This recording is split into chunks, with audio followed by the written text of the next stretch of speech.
Hey friend, Brandon here. The iPhone 13 Pro has been unveiled and wow, that phone really makes me want the Google Pixel 6 Pro even more than ever.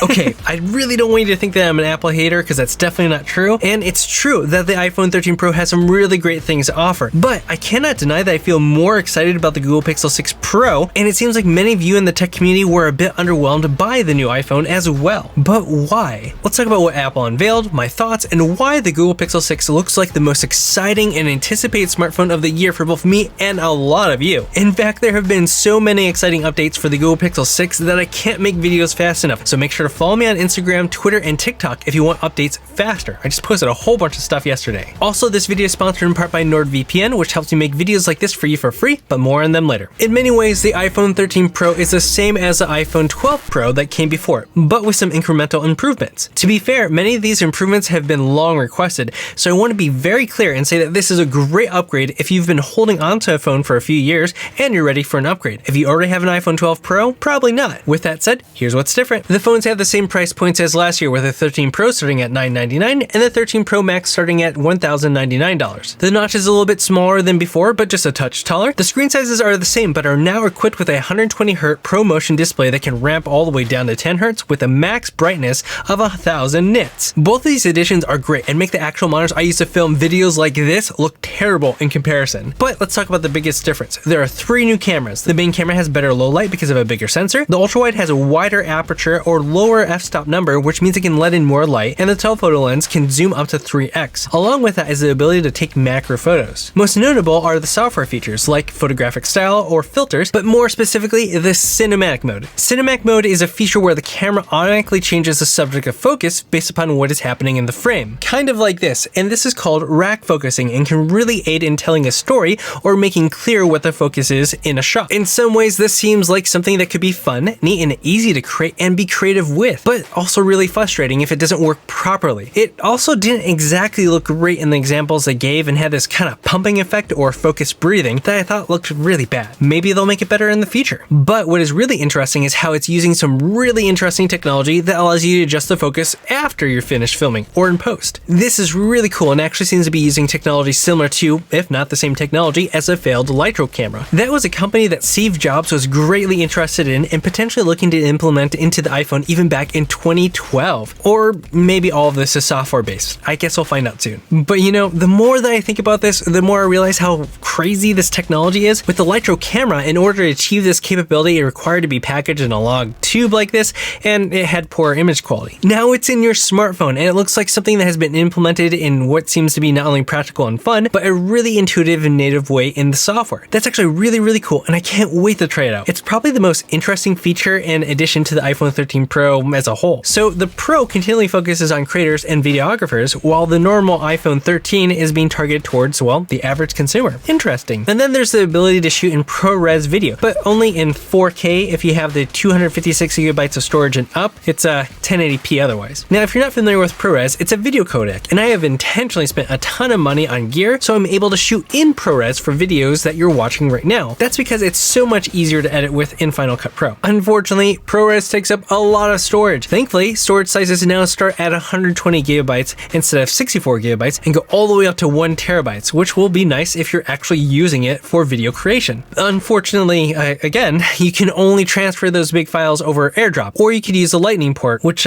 only has USB 2.0 speeds, which means it'll be dreadful. And that's about it. There wasn't much change otherwise, and we can't do much with the stats that they gave about the performance gains because there's no anchor to base them off of. Well, that's not entirely true, but it seems like Apple was trying to hide something from us, whether that's chip shortage issues or the fact that a lot of notable engineers have left the company a couple years ago, and well, there's a bit of a lull in the chip development. You see, when you have key talent leaving the team and development taking a couple of years to come to fruition, you reach a point where there's a lull in product development, and I think we're experiencing that lull right now. It takes time to find new talent and gain momentum and advance forward again. For now, the only notable improvements are with the GPU, which means that the A15 Bionic is mostly a rebranded and repackaged A14 Bionic with, well, perhaps minor performance improvements, if any. So for this generation and, well, potentially next year's model, we'll see that Apple will struggle to have the same breakthroughs they've had before with their processors. So if it feels like these are minor iterative improvements, well, it's because they are. Even the people presenting it didn't seem especially excited about it. As a whole, the tech community has also found it to be just, well, okay, but nothing particularly exciting. My roommate, who doesn't look at any leaks and isn't all that techie but loves Apple events, said that the new iPhone 13 Pro was the worst and most boring update ever. Ouch. Adding the fact that it looks pretty much the same as usual and the colors are fairly unexciting, then, well, it's just another iPhone. Now, I normally push back on comments that just say, it's just another iPhone, boring, because there have been a lot of other things going on that they're doing that I thought were really pushing things forward, like the processor. This time, though, I can agree with it. Still, I can also agree that it's an extremely solid, great, mature phone, and that maturity is a big part of it. So what can a company do to us in a mature market or a mature product? So that kind of brings us to the Google Pixel 6 Pro. I can't help but recognize that I'm really excited about it. It seems like the tech community is really excited about it. Many have felt, I have felt, that the Google Pixel 6 is the most exciting smartphone launch to come this year. But why is that the case for Google, but not Apple? Kind of interesting when you think about that, right? I think a lot of that comes down to dramatic change. People were more excited about the idea of an Apple Watch with a new design and its flat edges than what we got instead, a watch that simply looked iterative. In many ways, Google is shaking everything up, bucking expectations, and honestly acting and executing with the greatest level of confidence ever. Not only did they share the design and a ton of information about the Google Pixel 6 early on their own terms rather than a response to leaks, but they straight up changed the look of the phone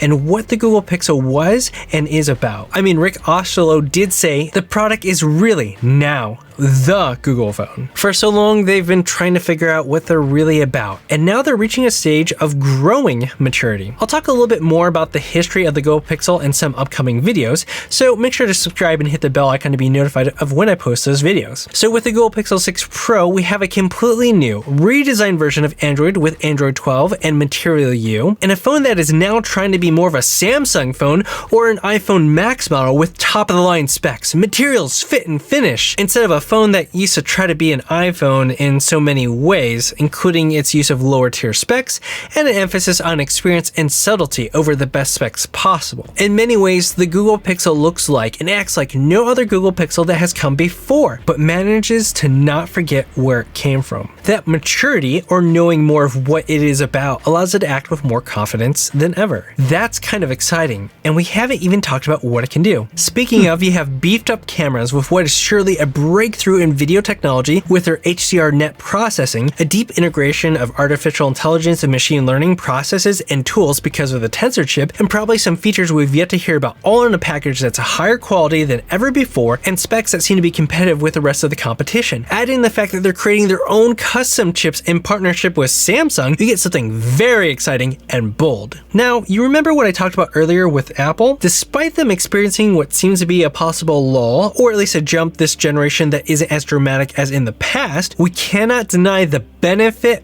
power, and capabilities that have been seen in Apple's products by creating their own chips instead of relying on off-the-shelf options from brands like Qualcomm. In many ways, if we're being honest, we're kind of hoping for the same thing with Google. So with that said, it's important to remember that while Apple is known for its incredibly powerful chips now, it didn't happen on the first generation, but after multiple generations. So expectations need to be slightly tempered for Google's custom chip, but the excitement of what this represents, I'm right there with you. I am stoked. And I think that's really what's making us far more excited about the Google Pixel 6 Pro than the Apple iPhone 13 Pro. Despite the Google Pixel 6 being the 6th generation of Google's mass market consumer smartphone, they haven't really succeeded at gaining a notable amount of market share, and they haven't really reached a point of having a really mature product. When we look at the life of the entire existence of the smartphone, we really only see two options show up as the options here in the United States: Apple and Samsung. As more and more brands fall to the wayside, like LG recently, and arguably what is happening to OnePlus, the industry has consolidated tremendously. Google is uniquely positioned because they're operating in ways significantly different from these other companies, and they're able to find monetary benefits in ways that other brands simply cannot. So they just kind of continue to exist in this small sliver of a graph off to the side amongst two giants. So again,